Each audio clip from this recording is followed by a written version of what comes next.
As part of the introduction, I just want to let you know that if you're looking at reasons in the lower urinary tract to cause end-stage renal failure, structural changes account in 15% of adults and 30% of the pediatric population. So this is not a small number of patients who actually succumb to renal failure as a result of their bladder problems.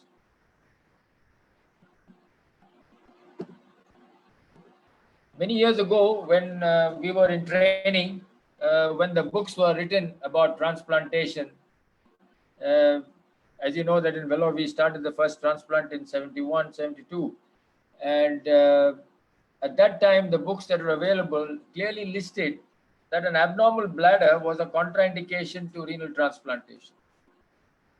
But then, like many things in medicine, we have surgery and physiology and medicine have improved to such an extent that many things which were not considered as contraindications have now become standard of care. The most important thing is that when you looked at patient survival and graft function, did it differ significantly from the general transplant population? And when large amounts of data came through, it was very clear that there was no difference at all in outcome. So an abnormal urinary bladder was made as not a contraindication for renal transplantation.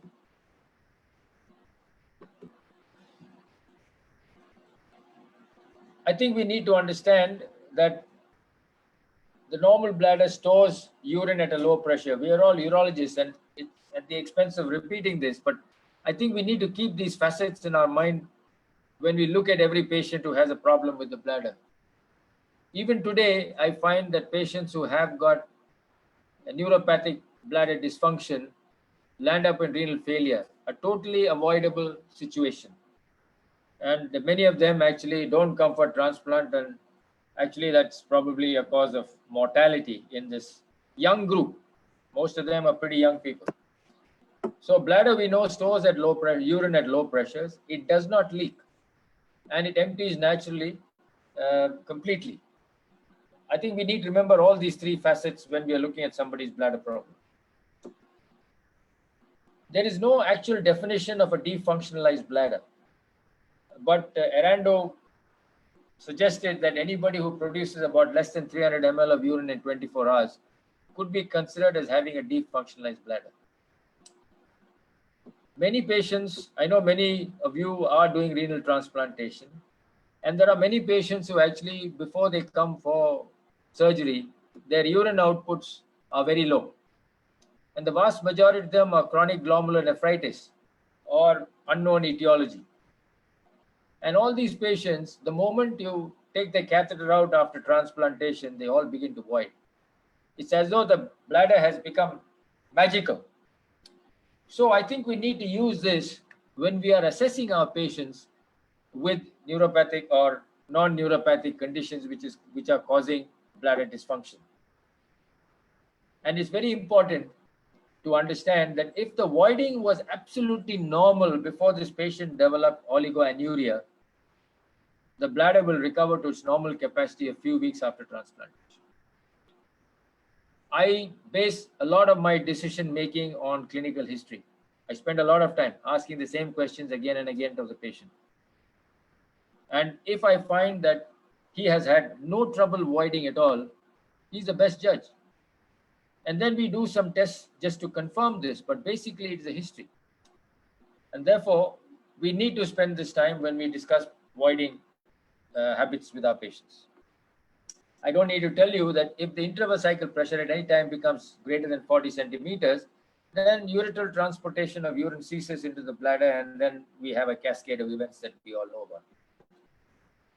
These are listed causes of an abnormal urinary tract, and I think in our practice, the vast majority of them would probably be posturethral valves. We have the odd stricture disease. That's a totally avoidable situation. We have dysfunctional voiders because these people are not recognized as having a problem. And if you recall last week, I took a lecture on bowel segments in urology, and we showed you that augmented bladders also can actually ultimately lead to renal failure, and some of these patients may require renal transplantation. So I think in our practice at the moment, these are the conditions. Although post-radiation RT, post-radiation bladders are also a reason for this thing, provided we are sure that the patient does not have any residual malignancy at all. So in the history, what is it that we are concerned about? The first thing to do is find out if the bladder is safe and is of adequate capacity. What is adequate capacity? We know that a normal bladder would have in the male about 300 to 400, and a female little more. But many patients are quite happy actually having bladder volumes of 200, 250. And you don't need to make it so big at all. And remembering that all the time we try to make a bladder big, we have to add bowel to it. And that's another huge morbid operation. So while you're assessing the safety of the bladder, we need to know exactly, again, to repeat, how was the voiding prior to this patient developing ESRD?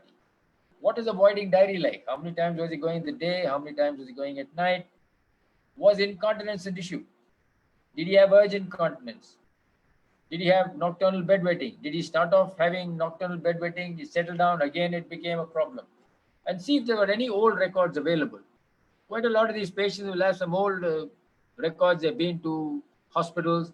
And I think it's very important to get all this information before you decide what it needs to be done. Is there any evidence of bacteriuria, recurrent urinary tract infections? We need to ascertain that in the history, because persistent or bacterial infection would suggest that there is something wrong with the bladder. When you again look at a patient who has a problem with the bladder and you think that he may not be able to void, he or she may not be able to void, the thought should go into your mind that the fellow is not going to void, and after a transplant, how will I get this urine out? So you have to make sure whether this patient does understand what is clean intermittent self-catheterization. Will he be willing to do it?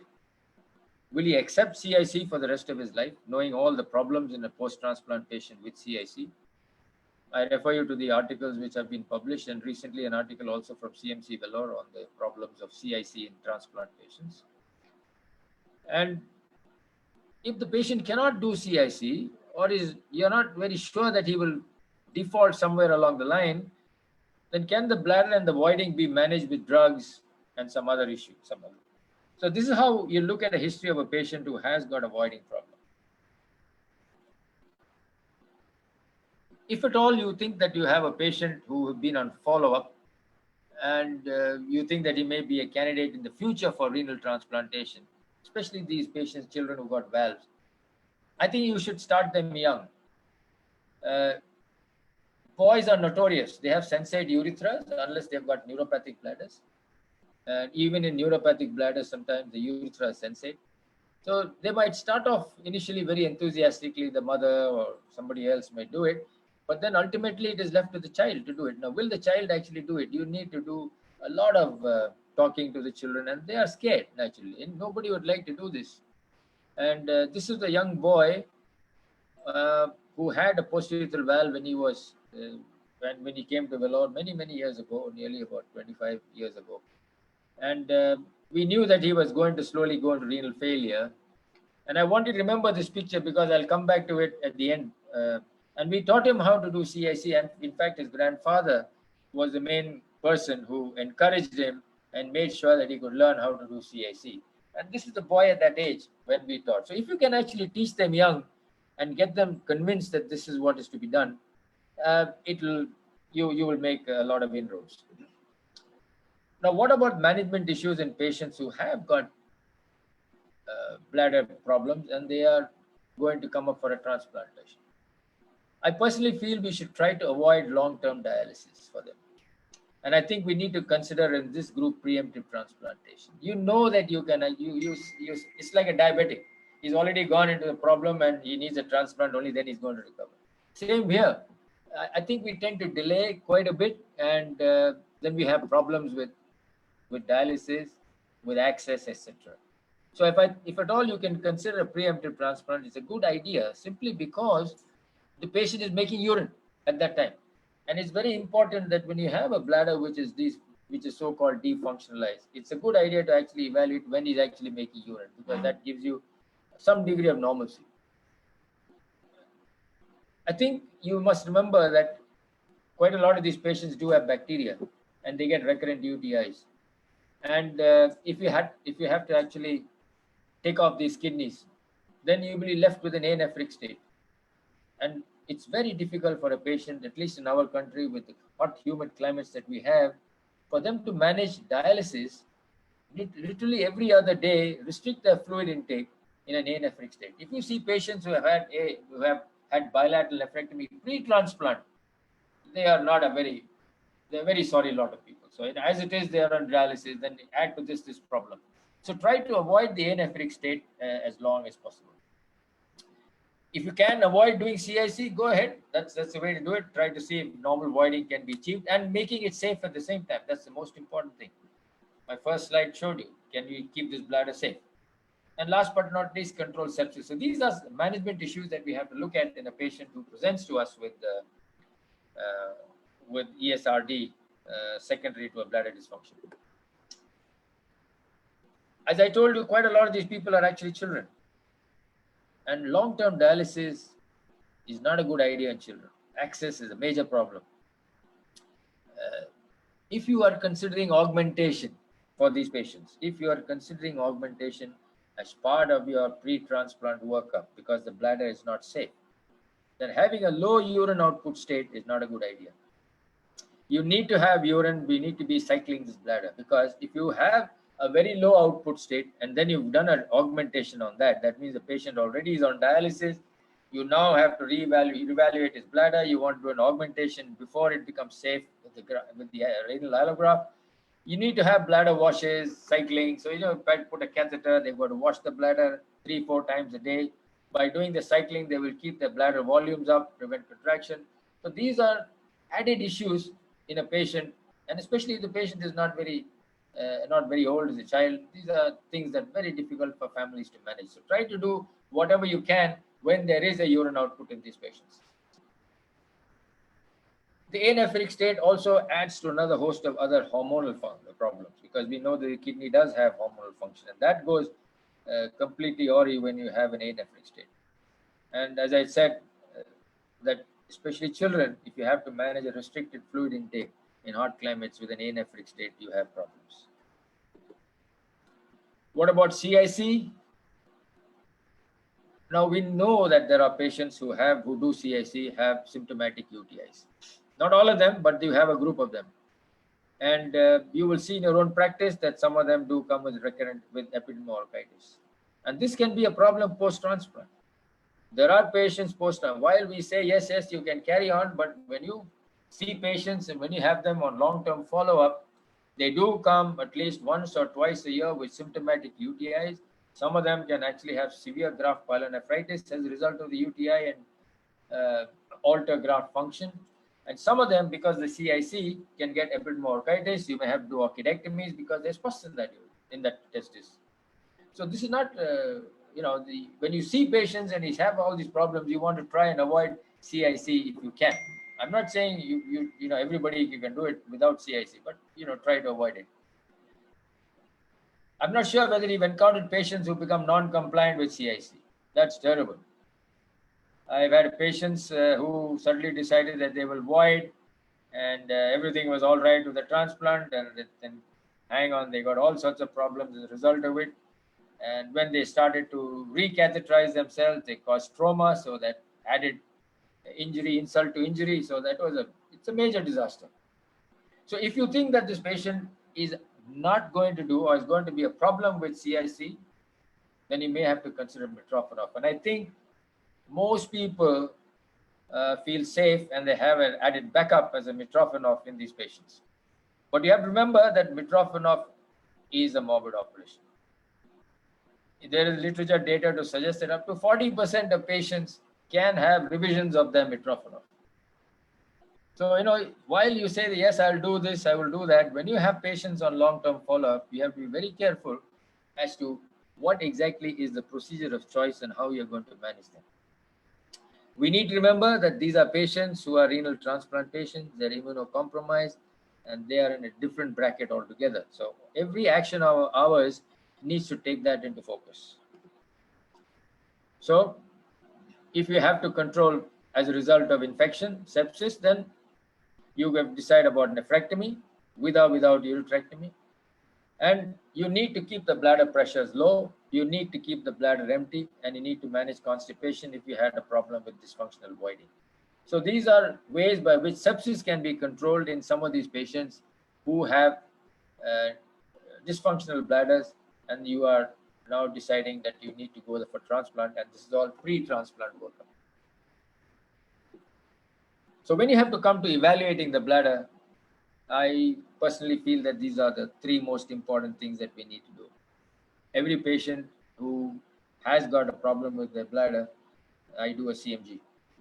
If you can do a video CMG, do a video CMG. If you don't have video, do an MCU and a CMG together on the same day or subsequently, whichever is convenient.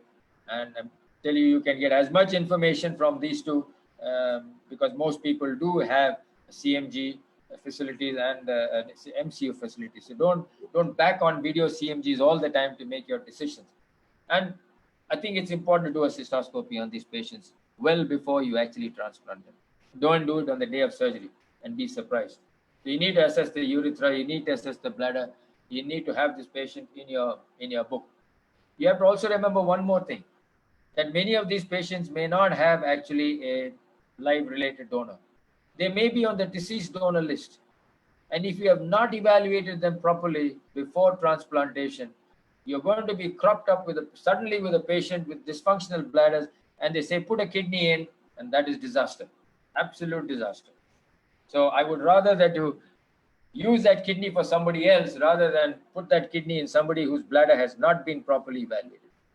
So please be very careful in this situation when you have patients on the waiting list and who are not actually being evaluated properly. And these are patients who have to have full evaluation. You must have the records with you and make sure that if the transplant is being done somewhere else, at some other center, that these records are transmitted to them. Or that person does it on their own, whichever way it is. But I think you need to evaluate them completely. If you have a patient before transplant who has an abnormal bladder voiding, you'll have to see whether you can use double voiding, frequent voiding, CIC, drugs, or you need a catheterizable stoma. These are the things that you need to look at or focus on when you have a patient who has going up for transplant with a dysfunctional bladder. What about the timing of surgical treatment? You have to decide whether surgery is absolutely necessary. Yes, of course, you manage these patients as long as you can, in spite of some degree of renal dysfunction. You can carry on for a while as long as they're making urine and they're free and they're voiding or they are using CIC, whichever way it is. Can you use drugs? When you're talking of surgery, it doesn't necessarily mean transplant. It also means whether you're going to modify the bladder with an augment, because that's the one that's going to reduce your bladder pressures. Are you going to do a Mitrofanov? These are things that I just discussed. So if you have decided that transplant has to be done because you're already in ESRD, then is the modification of the bladder, is the bladder modulation necessary by an augmentation or a Mitrofanov or whatever you have, or can you avoid this operation completely? Can you use antimuscarinics? Can you use alpha blockers? Can you use Botox? And as I said, emphasize again that surgery is best done when the patient is making urine. I know there is data out there which says that you can do an augment either pre-transplant or post-transplant, but believe you me, when you have it done after transplant, and if you have the augmentation done afterwards, it's a problem. When you have a patient who's doing it without any urine, that's a problem. So you need to be upfront and do a preemptive if possible, whenever you can. So the suggested algorithm in many of these patients, what I've found is, if you have to do a bladder augmentation, a Mitrofanov, or an anti-incontinence device is being planned, so you carry this out, and you can either do a pre-transplant nephrouretrectomy at the same time, because these are infected kidneys and they could give you trouble later on. So while you're doing the bladder augmentation or the bladder modulation surgery, like an augment with a Mitrofanov or with a Kenneth Crop or any of these procedures, anti-incontinence procedure, except a sphincter. A pre-transplant nephrorectomy is a good idea because you take away the source of one focus of infection. And the other kidney, you could take it out at the time of transplantation of the same day and put the new kidney in. So this will save you time. However, if you have to have done a pre-transplant, if you have to wait, you don't have to do a nephrectomy on the opposite side. You could put the kidney in and wait and see what happens. If the patient gets recurrent fevers at all as a result of it, then you can go in the second stage and take that original kidney out. But I find that this is much more easier. I get rid of all these foci of bacteria which have been sitting in these kidneys for so many years, and I take these kidneys out sequentially, one at the time of the anti-incontinence procedure and one or the bladder augmentation procedure, one at the time of transplant, on the day of the transplant. So here are patients who actually have had transplants, and this is a guy who's had a catheterizable stoma done. This chap actually did very well, and he's one of those in the transplant Olympic Games. He took part and got a gold medal in that.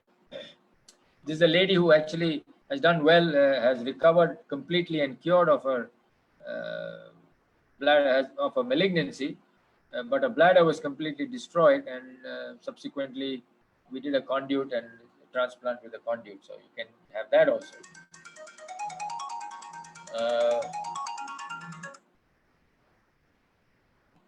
I want to now take you through certain cases which might illustrate and help you to understand how some of these patients have been managed. Some of these situations are sort of, shall we say, sequentially in light with the talk that I gave last week on augmented bladders. And I want to show you some of the problems that can arise in these patients as a result of this. So this is a young boy who presented at the age of 10 days in a medical college hospital in nearby state with the diagnosis of post-nasal valve when he underwent bilateral cutaneous ureterostomy. He had a valve fulguration done at the age of 1 year and closure of the ureterostomy. He was, till the age of 3 years, he was getting recurrent UTI when he actually came to Vellore when I was there. And we evaluated him and found that he had a very small, poorly compliant bladder, high-grade bilateral VUR with a non-functioning left kidney.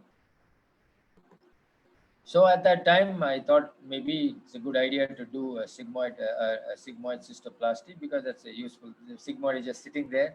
We did an augment with him, took out his left kidney, which was infected, and a right ureteric reimplant. His mother is a nurse, and she was very smart, and she said, no, I will do CIC. So we didn't do a mitrophanol for him. She was very sure that she would do CIC for her son. And that went on. So we just went ahead and did this procedure. This was the boy when he was 3 years old. By the way, I do have permission of some of my patients to actually show their photos. So don't be alarmed if you actually see some images of patients of mine. In 1997, he came post-surgery. It was 5 years. He came for review in 1997. He was doing CIC very well. His creatinine was 1.2, and he was growing well. He had no breakthrough UTIs, and he was not on any antibiotics. 10 years post-surgery, this is what happened to him. His GFR we found was 48 ml. His creatinine had just gone up to about 1.7.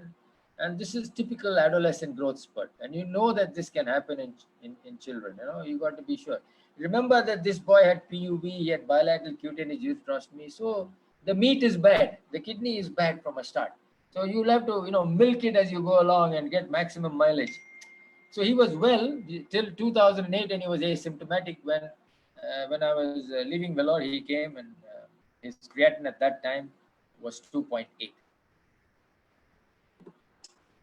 Now, 20 years later, in 2012, post-surgery, the first augment, he came to see me, and his creatinine was 6.5. But the problem was not his creatinine. He was still working very well. He was doing CIC, he was doing CIC very well with no UTI. But the problem was painless intermittent hematuria without clots for 3 months. And he thought that this was because of the CIC. So when he came to see me, I did a CT scan, and this is what the CT scan showed: irregular wall thickening, etc., diffuse bladder wall thickening, and a lobulated enlarged right kidney with moderate hydronephrosis. These are the images. I guess you can see the images. Can you? Can you see the images?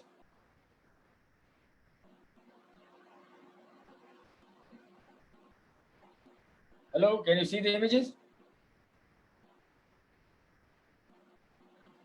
Okay.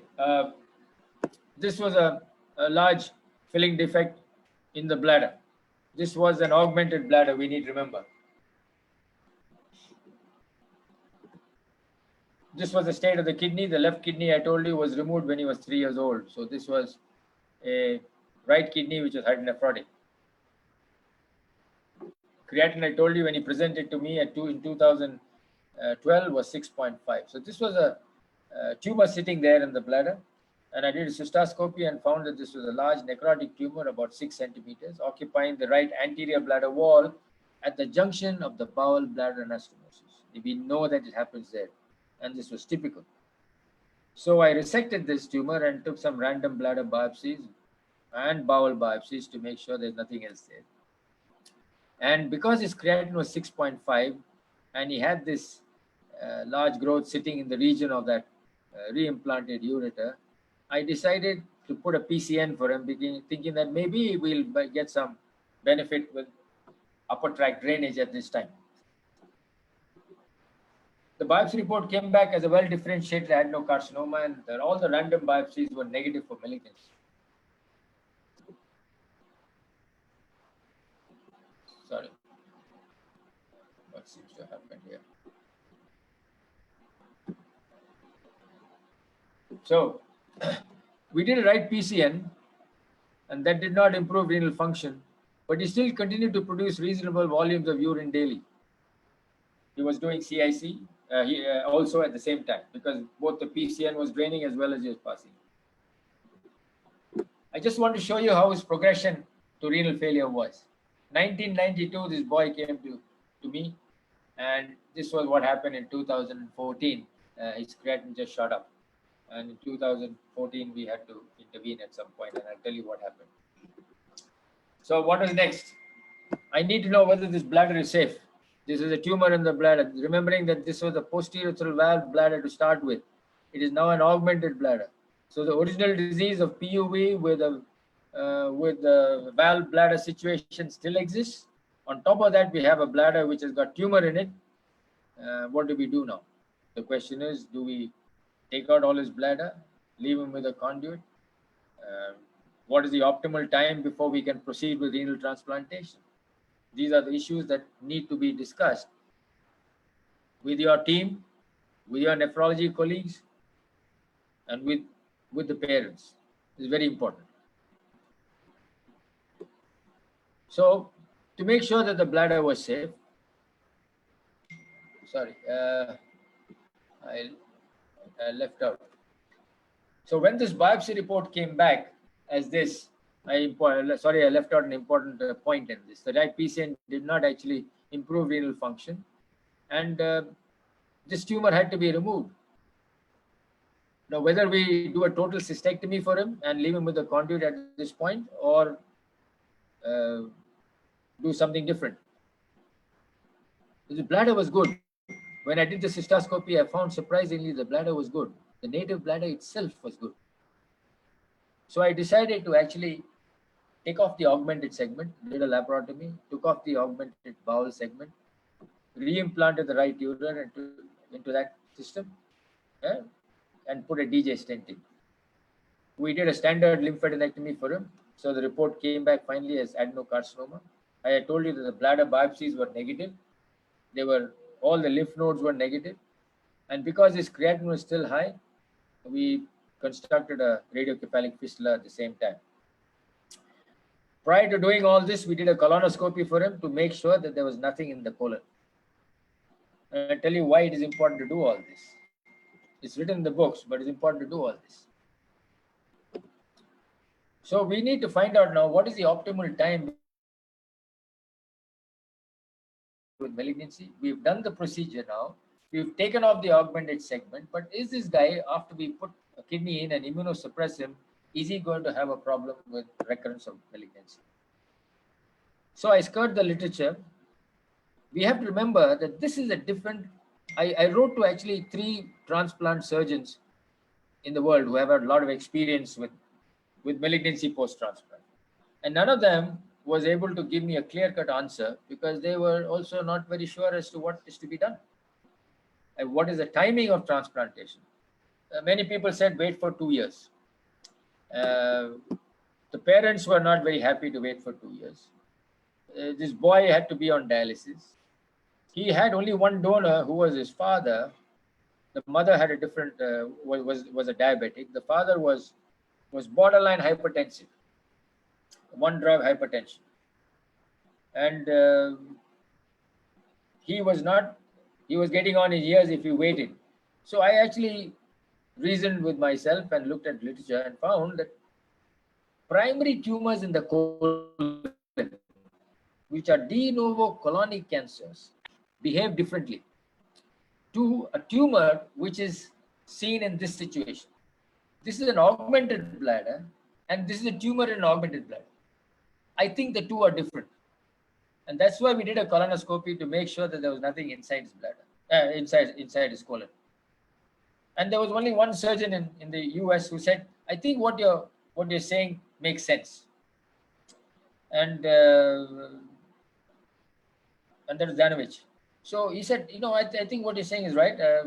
I've never thought of it this way, but so be it. If you want to carry on and go ahead. So by the time we actually got down to working him up and everything else, it was nearly a year before we actually decided to transplant for him. So before we actually did the transplant, I wanted to see what his bladder was like, because remember, this was a posterior valve bladder. So has it gone any changes? I've taken off the augmented segment now because there was a tumor. So I did a CMG for him and found that yes, there was phasic detrusor overactivity.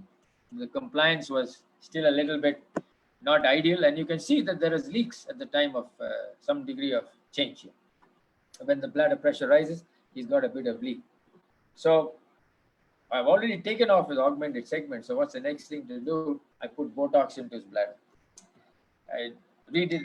Since it was already a year, we redid the colonoscopy and made sure that was normal. So we put Botox into the bladder, and that settled it for a while. He was continuing to do CIC and empty. He was still producing urine. Remember, I hadn't taken his right kidney off. And there are some of these kidneys which do produce urine. Kidneys that don't have complete loss of glomerular function. There is still some glomeruli which produce urine, and these are situations where usually they do have this problem. So they can make urine. So that's the reason why you want to take advantage of this. So I did a right nephroureterectomy and a renal transplant on the same day. Took out his old right kidney and put his new kidney and put the ureter as an anti-reflux technique into that bladder. And, he didn't turn a hair. His creatinine, February 2014, the transplant was done. In March 2014, his creatinine was 1.0. And the most surprising thing that happened in this boy was this. After transplant, I decided, because it was a valve bladder, I kept his catheter for 10 days, 2 weeks. I said, okay, I'm not sure you're going to start CIC again. So the day I took his catheter out, I went back to see him just to see what he's doing. And he said, Doc, he just hugged me. And he said, this is the first time in my life I have actually passed urine. And I didn't believe him. So I did a flow runner, and that's his Uroflow. This was a Uroflow on a patient whose bladder was subjected to the insult of a posterior valve. Subsequently, a bladder which was subjected to augmentation. And now that's his flow rate. His bladder volumes are 250. And that was his flow rate.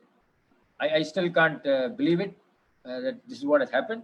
But this is a case study. And, there are always surprises in medicine. And therefore, this is one of those great learning experiences as far as I'm concerned. And that's this boy. I saw him at the age of 3. Lives in a nearby state. I'll take you to another case. This was a boy, 18 years old, when he came to us with PUV and ESRD. He was also at birth he had a cutaneous ureterostomy on the right side, and because he was getting recurrent UTIs, bilateral ureteral reimplantation was subsequently done. And because he continued to have further urinary tract infection after ureteral reimplantation, the right cutaneous ureterostomy, which was done at birth, was redone again. So they opened out the right ureter and brought it out. And this is when he actually came to Vellore many years ago to see us because he needed a transplant. At that time, he had no LUTs. He was voiding 800 ml of urine per day. And the right ureterostomy was draining about 50 to 75 ml of purulent urine per day. I did a uroflow on him, I did a voiding diary, and this was his flow. It was not a bell-shaped curve, but it was a reasonable flow. And he was voiding 175 ml per shot, and he had a PVR of about 40 ml.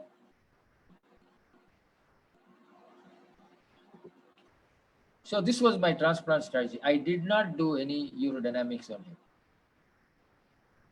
I did nothing on him because I just took a history on him and I found that this was what it was. I just did a uroflow, a voiding diary, and a very careful history. Since the cutaneous ureterostomy was giving trouble, we went ahead initially and took out this right kidney and ureter in the first stage because we wanted to clear the sepsis focus before putting the kidney in. Then subsequently, we did the renal transplant and took out the left kidney at the same time, left kidney and ureter, which again had reimplantation done when he was a child. So took that focus out. And this boy has been on post-op anticholinergics. And when we monitored him, I assumed that there was going to be a problem with his bladder compliance, although he did not have it, just as just safety. And I noticed that there was a slight increase in his post-void residue as a result of this. So I added an alpha blocker and continued to monitor this boy very closely. And these were reviews on this boy in 2013 and 2019. He's been on regular follow-up. He lives in a big metro city now. I know that because I keep in touch with his doctor. He's off antimuscarinics and he's only on alpha blockers. And he's doing time voiding. He's got no incontinence and he's got stable graft function. So here was a situation where you can actually manage a case with history, etc.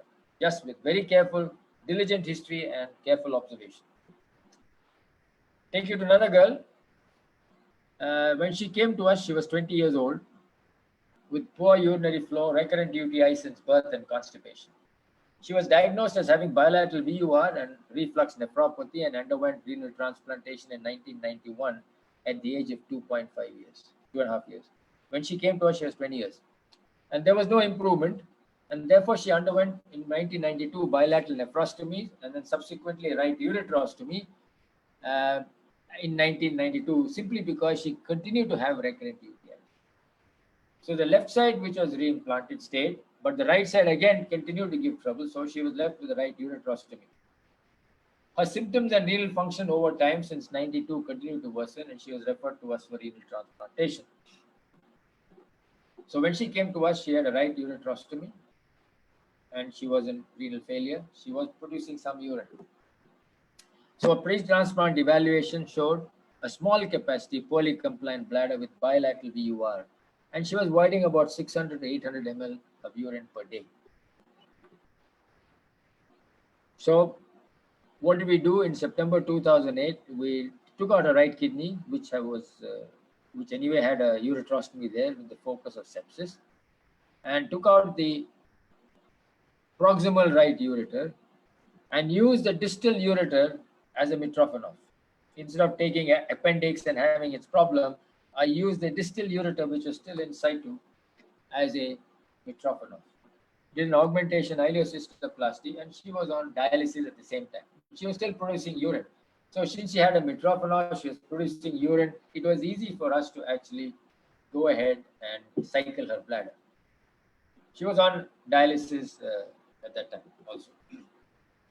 And 6 weeks later, when the wounds had healed, it was a very quick situation. She did very well. Her mother was the donor, already worked up, and we just went ahead and did left nephroureterectomy and a renal transplant on the same day. She does catheterization via Mitrofanov. She carries out overnight bladder drainage. She lives in a city very close to me, and her last review was in 2019 November with a creatinine of 0.6. This is another boy who had presentation already on dialysis. His basic diagnosis PUV. He came to us at the age of 7 years, and he was 16 kilograms only at that time, small. One of the things that I found is that in children, I like to look at their weight for transplantation. Personally, I would prefer somebody to have a weight of 15 kg minimally in our country for nutrition's sake and for recovery anesthesia. Between 10 and 15 kilograms, I'm very wary. Although we've done in Vellore some very small children, and subsequently in Royal Hospital in Oman, where I did a lot of pediatric transplants, their anesthesia and their post-op was very, very good. So we were able to do young children who were 12 kgs and all that with transplant. But personally, if you ask me, I would like them to be 15 kg when I put a graft in. So this boy was on CAPD because he was already in renal failure, and that's probably the best way to actually dialyze children. He had multiple upper tract surgeries in early childhood as a result of the PUB, reimplantations, etc. But he was still getting recurrent symptomatic UTIs, and he was oligoanuric at the time of presentation. And these were his MCUs. Look at the bladder, very bad bladder, bilateral, huge, gross reflux, tortuous dilated ureters. And oh, what's happened? The CMG seems to have inverted itself, but you can see that this bladder is poorly compliant. And his voiding is not normal at all. So he had to have some treatment done as far as his bladder was concerned. So we did a right nephroidectomy with a Mitrofanov using his appendix and an augmentation ileocystoplasty at the same time. And 3 months later, when he was ready for transplantation, we did a left nephrectomy with a renal transplantation. Now, what had happened in the interim period between the Mitrofanov that was done earlier was that I found that the Mitrofanov stoma was getting a little narrow. We had used appendix. And remember, I told you there can be problems with the Mitrofanov. Don't take it lightly. It can slowly stenose over time. And because this boy was not happy with CIC through the urethra, I didn't want to take a chance. We tried it initially, but he was not willing. The parents were not happy. So I didn't want the stoma to be a problem. So I used his distal left ureter at the time of the transplantation and brought it out as another Mitrofanov. So he's got two Mitrofanovs, one which is a small, a little moderately stenosed appendix Mitrofanov, which was done earlier. And now he has a distal left ureter Mitrofanov, which was done at the time of the transplantation. And it is now 18 months post-transplant. He's got normal graft function, and he's doing CIC via the second Mitrofanov, and he's doing overnight drainage of the bladder. I insist that all these patients who have had an augmentation, who had transplant, or even if they've not had a transplant and they have an augment, that they must have overnight bladder drainage. I think it helps. It helps to stall lots of issues as far as we are concerned. I know it's getting on to time, but these are all very illustrative cases. I've got still 15 minutes, right? This was another boy, a dysfunctional voider. He is 27 years old and presented with CKD, but his main story was straining to void with incontinence episodes and occasional nocturnal bedwetting. He was constipated when he was a child, and he needed digital evacuation at times in childhood. Now, many people at the age of 27, you wouldn't go back on this sort of history, you just assume this. But I think when you have a patient who has got a voiding problem, you have to take a history of the bowel. You may not have an obvious neurological deficit in terms of a spina bifida or whatever you have, but you need to take this history of constipation in these patients. This was the RGU done on this patient, and I want you to observe very carefully that you can see that in the RGU, prostatic ducts being visualized. So at the level of the distal sphincter, maybe there's a bit of spasm there and there's pressure buildup. So the contrast is going into the prostatic ducts. And this is probably because the ducts have already opened as a consequence of dyssynergic voiding. This was a cystogram, and this was his voiding. You can notice that he's got no vesico-ureteric reflux. His bladder is moderately trabeculated, but it's not too bad. And you can still see that he has got reflux into the prostatic ducts. This was a CMG, a mild alteration in bladder compliance. Okay. So we did a live related transplant 3 years ago. His bladder is being managed with drugs. He's doing timed voiding and he's got stable graft function at this time. So we didn't do an augment for this chap at all. We still retained his kidneys, his old kidneys. There's no reflux, there's no UTI. So you got to decide as to which is the patient you want to go the whole 9 yards, or you want to just do what is minimal and make sure that the bladder is safe. But you have to remember one thing, that there is a lifelong commitment on your part if you have to use all these procedures, because you at any time the bladder can misbehave, and you got to be watching out for this in many of these situations. This is this young girl who had a ureteric Mitrofanov. This is another boy with a spina bifida, 15 years. This is a young girl who's again spina bifida using a Mitrofanov. And this is a boy who I saw when I was in Vellore in 79, 80. He came. He came in 78, 79 with a PUV. He grew up. When he came back to us with renal failure, he had florid TB in his lung, and we had to pull him through that. He subsequently had a transplant. His father donated his kidney, and he's here today, and he's now married. He lives in Jharkhand. He's married. He's got a child. So these are success stories of patients who have had difficult problems with their voiding, and you had a transplant done. So it is very rewarding to offer allografts for these patients, and many of them do exceedingly well. These are a whole host of people who have had their bladders augmented or moduled by drugs, etc., who had transplantation and are currently doing extremely well.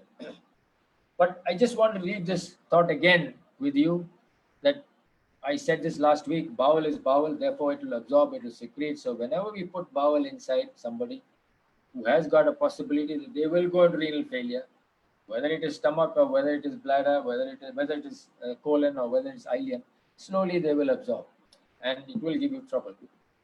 And I told you, I'll show you the picture of that boy who was doing CIC. There he is now, and he's grown up. On the right side, you see him. And now he's in 2019. He still hasn't had a transplant done. He still hasn't had a transplant. His creatinine is high. It's 8 now. And he's just going to start on dialysis. He has no donor at the moment. He's no donor, but he's so well preserved. It took a long time for nephrologists, senior nephrologists country, to decide as to whether they should actually put him on dialysis. He's right now currently just started dialysis. He's working, and I think he's on a deceased donor program in one of the metro cities. His parents can't donate. So that's the situation as it stands. So the take-home message here is, an abnormal lower urinary tract is no longer a contraindication to renal transplantation. A careful history of voiding has to be taken again and again, and probably again. We can use drugs and CIC and timed voiding judiciously in these patients, and use bowel substitution only when absolutely indicated. We also need to remember that CIC, as it has been described by Lapides with a clean technique, may not be useful in every patient post-transplant, and you may have to use sterile catheters every time if some of these people are getting recurrent UTIs. This can be a problem. So be careful in patients who have had transplant, who do get recurrent UTIs, in spite of doing everything right with the CIC. You may have to use sterile catheters all the time. And if you look at what's happening in the NHS and other places, they give them all sterile catheters. So they give them the whole bunch of catheters. When they're finished, they go back and take another lot. So, it defeats the purpose of the so-called CIC, but sometimes you may have to go a different route. So use bowel substitution only when absolutely indicated, and be wary of boys with a sensate urethra.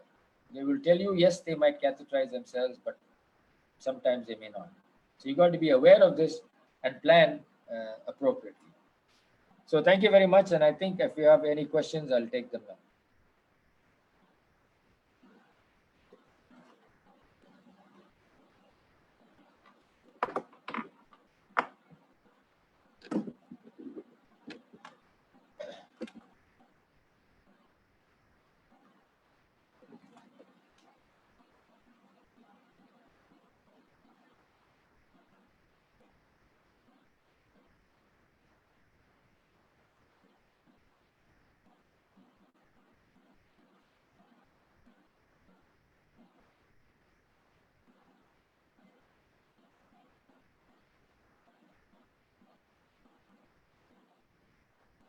Hello?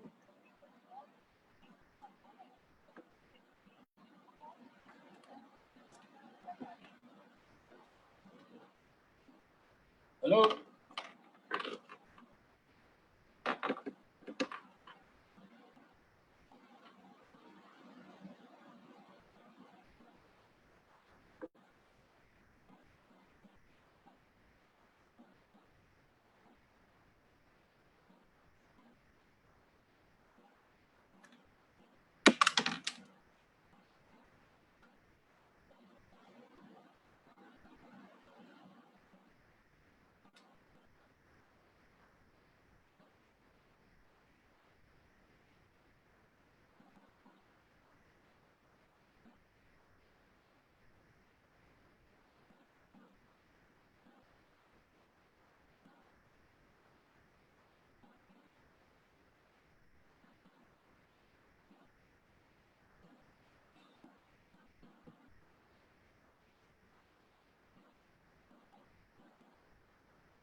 Hello?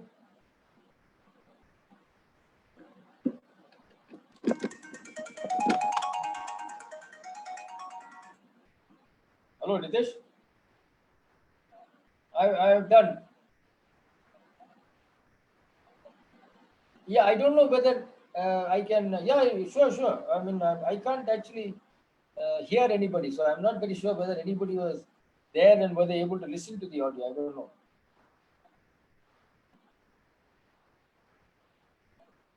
Okay. Okay.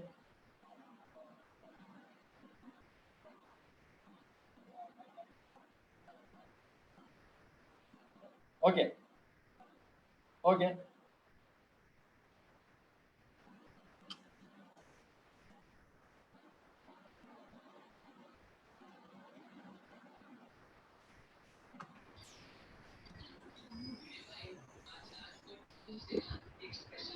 Hello.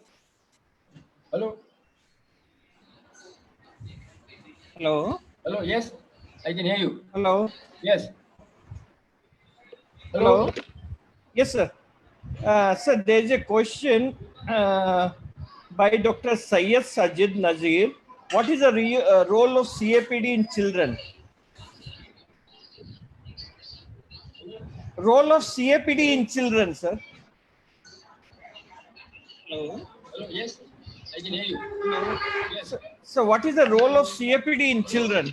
Hello. Sir, there is a question by Dr. Syed Sajid Nazir. What is Yes. I can't hear the question. Sir, what is the role of CAPD in children? Role of CAPD. In children, sir. Yes, sir. Oh, it's a very big role. In fact, it's probably the best way to actually dialyze children because access is a big problem. Maintaining an access is a problem. Fluid shifts. So, CAPD is probably a very good way of actually dialyzing children. Okay, The sir. vessels are small, the blood flow will not be adequate. So, if you look at the patients who have had, who are young, these 10, 15 kilogram sort of boys and girls who have problems with their kidneys, this is the best way of keeping them going. And you can ask them to buy the cycler, they can dialyze at home or go and get it done. The parents can do the cycling. So it's very, very good as long as they maintain the sterility. CAPD is probably the best for children. Okay, sir. Sir, in the case scenario 4, sir, in the Yes. girl, diagnosed with Dennis-Drash syndrome anuric since 3 months. Should awaiting renal transplant will increase the bladder capacity, or whether we have to do augmentation pre-transplant in these cases? No, actually, that's what I said. I said everybody doesn't need an augmentation. Okay, sir. Everybody doesn't need an augmentation at all. I think if you have reasonable bladder volumes, 250 is fine. You know, you'll be surprised as to they are quite happy avoiding 250 ml. Mhm. And I would veer on the side of a normal urothelium than an abnormal urothelium with bowel in it. And it's not that I'm averse to an augment. I told you this last time too, but Yes. I want to be very clear that I have exhausted all other avenues before I actually put bowel to the urinary tract. So, And so therefore, if you want to do an augment, you have to decide whether the bladder that you are going to is safe or not. okay, sir. If the CMG is showing very poor compliance, like the one I showed you in that boy, such a trabeculated bladder, poor compliance, gross reflux, I mean, that sort of a bladder is bad. The second, the girl also who had dysfunctional voiding, she's had so many problems on her bladder. So, you have to take each individual case and you can't say everybody requires an augment, everybody requires this. So there are, what I've tried to show you here is facets of how you can manage somebody's abnormal bladder before transplantation, be it CIC, be it drugs, be it timed voiding, be it a combination of all three. So these are the ways by which you can handle it. There's a question from Dr. Virendra Sikho. Are there any disadvantage of using distal ureter for mitrophanos No, as compared to appendix? no, disadvantage is that you got to be sure of the blood supply. Okay, sir. You see, the thing is that the ureter, you have to be sure that the ureter is usually the ureter, you have to make sure it's not refluxing. Many of these patients would have had an anti-reflux operation done. Mm-hmm. You see, so the anti-reflux has already been done. So all you've got to do is to carefully dissect that ureter and bring it out. You don't have to do anything to the bladder end. It's already there in the bladder. Yes, sir. Now the appendix is a very dodgy thing. In children, the appendix is much easier to do. In the Okay. adult, I find the appendix is not good. You'll find, occasionally you'll find a good appendix with good blood supply, because this has to last for years together, isn't it? You have to be sure that the appendix is going to last for a long time. And while it is, while it's nice and short and easy, in somebody who's a little thick, you'll have a problem with the abdominal wall. So in this situation where you think that this is going to be troublesome, you look at the appendix, it's a small one, the blood supply is not very good. You divide the tip and you find it's not very healthy. You find that the lumen of the appendix will not take a 14 French. You are safer using a terminal ileum as in a Gilchrist procedure or whichever way it is, and do the ileocecum and imbricate the valve and bring that terminal ileum out after modulating as a mitrophanol. It's solid, good blood supply, and this will last you for years together. So if you have a bad appendix, I would suggest you use bowel. Okay, okay. The distal ureter can be used. You have to be sure that you don't knock the blood supply, because distal ureter blood supply is always dodgy. And should not be reflexing. Yeah, you don't just, don't skin the ureter. Yes. Yes. And there is another question by Dr. Ahmed Marz. Sir, in all your cases, you have done pre-transplant nephrectomy. So Yes. is it mandatory, or we can? No, it's not mandatory. Yes. It's not mandatory. I told you it's not mandatory. I just do it because, one, I don't want to go back in another time when the problem is there. I've had this situation some time back when I was in Vellore. We've had patients referred to us that have recurrent UTIs, and they've already been transplanted, but the old kidneys were left in situ. Go in again and take it out. So when you have a situation where they've had recurrent UTIs, you know that the kidney is the focus of bacteria. This is one way by which you can take it out. Anyway, it's a useless kidney. It's not doing anything there. And it won't add much except for a slightly longer incision that you have. You can do it in one single incision, extraperitoneal, totally. So along with transplant nephrectomy, or you do it before? As I said, one kidney I might take out before, Okay, sir. and the other kidney I will take out at the time of transplant. Okay, sir. Fine, fine, It sir. can be done with a single incision. You can Okay. do the single incision all the way from this kidney, from the loin right up to the iliac fossa, and put the allograft in. So it's a little, morbid in terms. Today's world, probably you can do a lap nephrectomy or something else, minimally invasive, take it out and Yes. do the transplant. So it's left to whichever way you want to. The Suppose if idea you have, of retaining the kidney, till the very last moment is that many of these guys are actually making urine. okay, sir. This is not chronic glomerulonephritis, Yes, where low urine output states are the norm. yes, sir. These are patients who got tubular dysfunction. They got interstitial nephropathy. They are making urine. So make use of that till the last moment. You got the bladder which is cycling. If you are planning pre-transplant nephrectomy, so how long before you actually do it? There is no fixed timing. Okay, sir. You can do it when you want. If Okay, the sir. patient is totally anuric, then you can do it anytime, because anyways anuric is on dialysis. But if Okay. he's not anuric, then you time it so that you got your either you have a situation of a deceased donor or a Hmm. live donor. If you have a live donor situation, then everything can be well planned out and well chalked out. But if you have a deceased donor, then you have to be very careful. You have to plan all this very carefully beforehand. And I find that if you have a deceased donor program, if you have a patient who is on a deceased donor program, invariably, even when I was working overseas, invariably these patients would be anephric because they won't know when the kidney comes. So my solution to the problem, if they are on the deceased donor program, uh, then you could take out one kidney at the time of the transplantation, Okay, sir. at the time of the deceased donor transplantation, and leave the other one behind and take it out at a later date, whichever if it all is giving trouble. You can always do that. Uh, I'm in not saying it is mandated to take out both kidneys. It's not mandated. I yes, showed you one boy where his original kidneys are still there. yes, sir. Yes. HA, yeah. So you have to take each case as it comes. So That's if why you I have showed done, you a spectrum of problems. I showed you a spectrum of cases, yes, sir. and where you have to play it by ear and take it. You have certain guiding principles, but you got to take each case as it comes. So in case if you have done augmentation cystoplasty for a neurogenic bladder, and if you are planning transplant, so how and what is the duration? What is the gap we should keep? And secondly, how frequently we should do bladder cycling in those cases if we need? Bladder cycling, if the patient is not making urine, has to be done every day. You're passing urine every day. Yes, sir. You're passing urine 4 times a day. So you have to So say once four, in a five day times. is enough, sir. Once in Pardon? a day is enough. Sorry? Once No, in a day is enough. yeah, usually once or twice a day because mucus will be formed. Yes, So sir. sometimes if you leave the mucus too long, then it becomes difficult.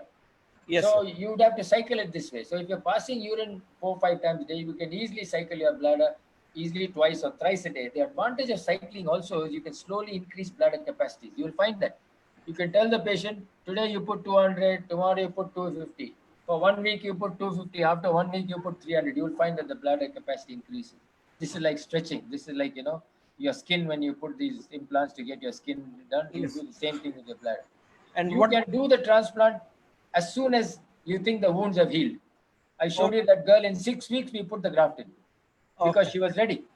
The wounds had healed, everything was done, and the augmentation was transperitoneal, but the Yes. transplant was extraperitoneal. So it's okay. You can still get that window. You got the bowel, you got the bladder there to put the So urine. where will put the ureter, sir? In the bowel or in You the bladder? no, if you can put it in the bladder, nothing like it. Okay, sir. But it must be put with an anti-reflux technique in the bladder. Okay, sir. If the bladder is useless, like sometimes you have very small bladder, then Yes, you sir. put it on the bowel Okay, and sir. make sure that when you put it on the bowel, that when the bowel actually distends, that it doesn't kink the ureter, because there is no support. The bowel has no support like the bladder. Yes, That sir. is the reason why you prefer to put the ureter onto the bladder as far as possible. I'm talking of the transplant ureter. Yes, sir. And if you do happen to put it on the bowel because the bladder was so small you can't access it, then just keep this in mind. Anti-reflux technique, and make sure that you anchor it reasonably well so the bowel ureter doesn't kink when the bladder distends, because if it kinks, then it will distend and the ureter peristalsis will drop and they will show he's got hydronephrosis. So you don't want that situation. Okay. Okay, sir. Okay.